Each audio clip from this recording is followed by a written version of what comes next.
afternoon, everyone. I'm Riley King, and welcome to this afternoon broadcast of the Riley King Newscast right here on the Riley King Network. We have a lot of news to get to this afternoon, so let's begin. First up, COVID-19 in New Hampshire. What you need to know.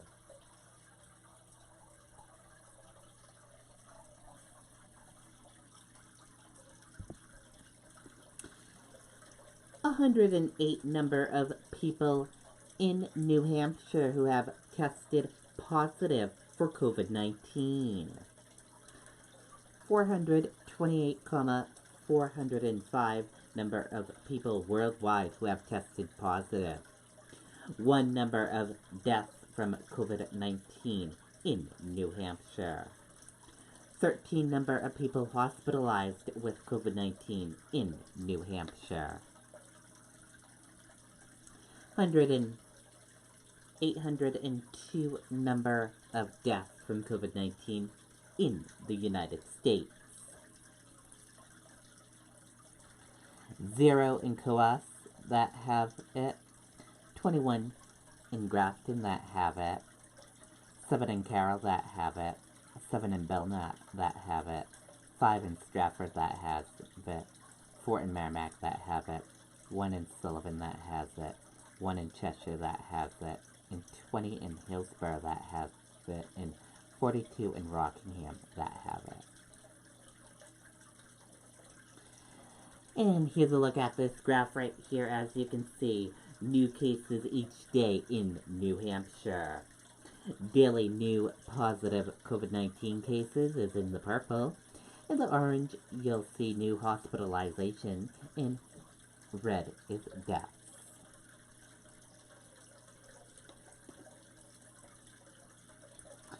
In the common symptoms, fever, cough, and difficult breathing. How it spreads. And prevention tips.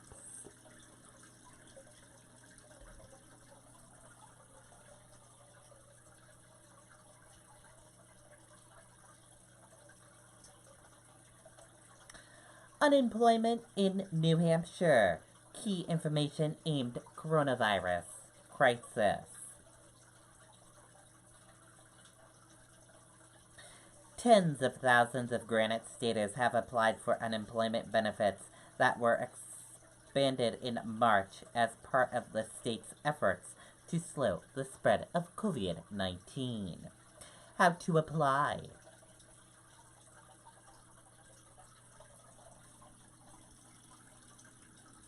And here is information how you can apply right here. Who can apply? As we can see the information right here. When will benefits arrive? Reoccurring benefits. Issues with the system.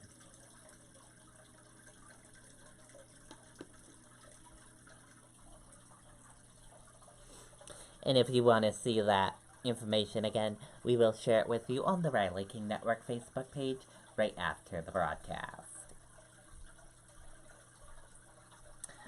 5 investigates. WCVB Boston investigating. 3 MBTA bus drivers test positive for coronavirus. 3 MBTA bus drivers have tested positive for COVID-19. 5 investigates has learned. Union sources said the drivers work out of the T's Cobbett Yard. We don't know yet which bus routes the drivers worked on. WCVB has reached out to the T for comment. Sources said additional information will be released soon. Coronavirus in Maine. What you need to know about the outbreak in the state. Let's take a listen to that video from WMTW News 8 Maine.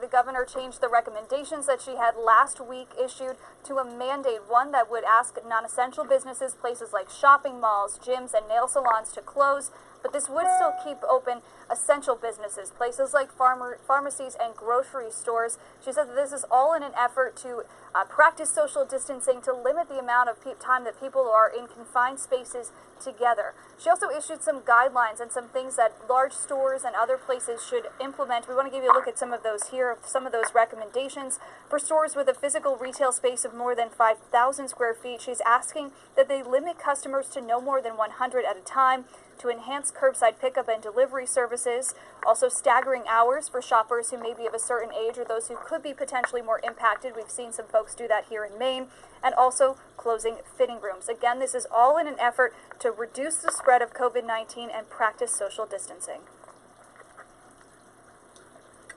I know people in my community enjoy a Beano game on the weekends at the Elks Club or the American Legion suppers on Saturday night. We can't do those anymore. Not for now.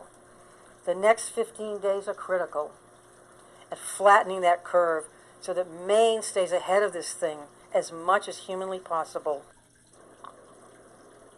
This all goes into effect at midnight tonight and will last for the next 2 weeks' time. Governor Mills says that she has considered really all of the options. 15 other states have issued more stricter regulations like stay-at-home orders and things of that nature. She says she's hoping that it doesn't get to that, and that if we continue to just improve that social distancing behavior, that we can continue to stay on these recommendations. Okay, and there you go on that video and that report.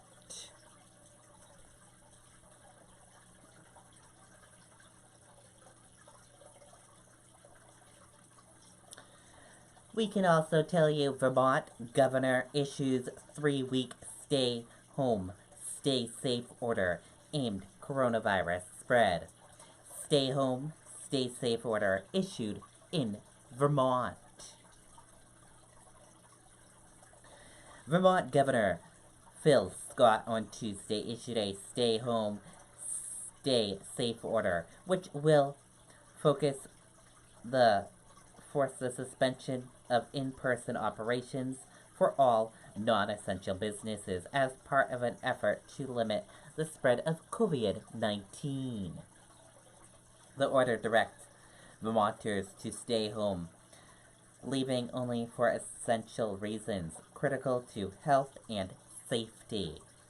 It will take effect Wednesday at 5 p.m. and will remain in effect until April 15th. However, it can be extended or shortened as deemed necessary by the state.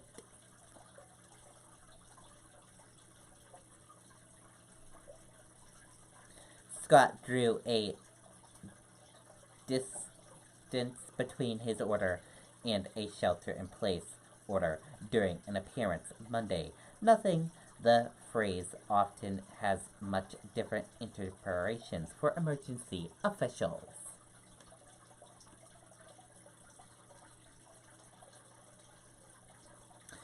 The number of COVID-19 confirmed cases in Vermont increased to 95 Tuesday, and death related to disease grew to 7. 5 of those deaths have been linked to a care facility in Burlington.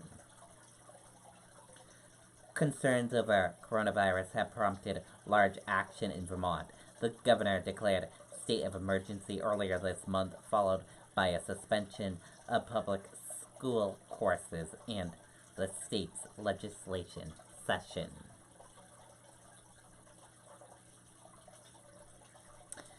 Many local municipalities have passed additional spending measures to prepare for the extended needs during ongoing pandemic.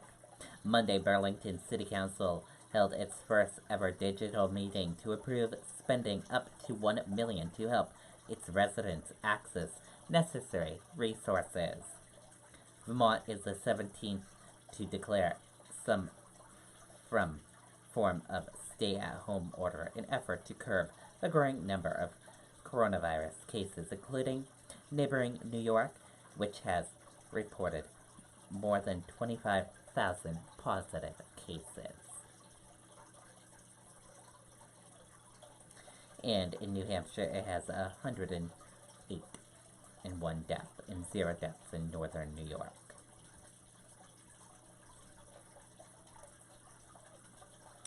Crews fight fire at Puritan backroom restaurant. Fire causes about $80,000 in damage, officials say.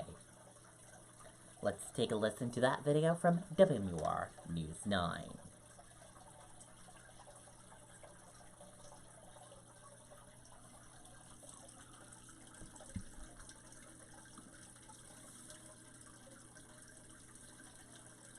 Just into our newsroom, crews responded to a fire at the Puritan backroom restaurant in Manchester this morning. It happened just before 8 o'clock. We know it caused about $80,000 in damage. No word on a cause or if there were any injuries. Okay, and there you go on that video and that report.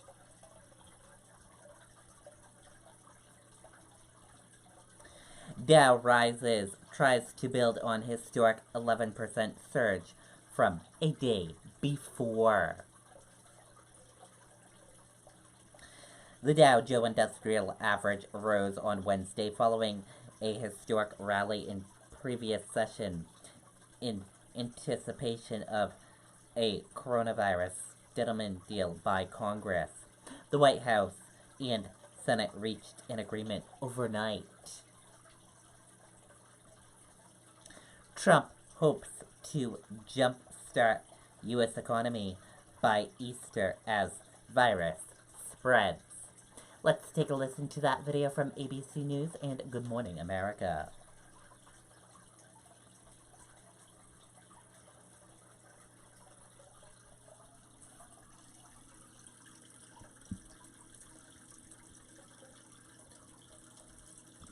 Cases in New York are skyrocketing and is now the focus for resources for the White House task force.